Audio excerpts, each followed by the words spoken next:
এখনকার জরিপ ভয়াবহ। এখন অ্যাডাল্ট ছেলেদের মধ্যে 10 জনের মধ্যে 5 জন বিয়ের আগেই যৌন সম্পর্ক করেছে। দেড়হারসে আপনারা জানা করছেন, গার্লফ্রেন্ড বয়ফ্রেন্ড অ্যাফেয়ার্সে যাচ্ছেন, ঠিক আছে, পতিতালয়ে যাচ্ছেন। এখনকার স্কুলের ছেলেদেরকে ধরলে ব্যাগের মধ্যে কন্ডম পাওয়া যাচ্ছে, সুবহানাল্লাহ। এটাকে আমরা এগিয়ে যাওয়া বলছি। অথচ যদি যদি প্রাপ্তবয়স্ক, গভর্নমেন্টের আইনে কি আছে, 21 বছর না ছেলেদের? 21 বছর, আর মেয়েদের কত? 21-18 হওয়ার পরেও যদি কেউ বিয়ে করতে চায়, সমাজ তাকে মেনে নিতে চাচ্ছে না।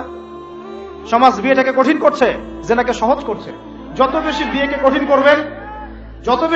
কঠিন করবেন জেনা তত বাড়তে থাকবে।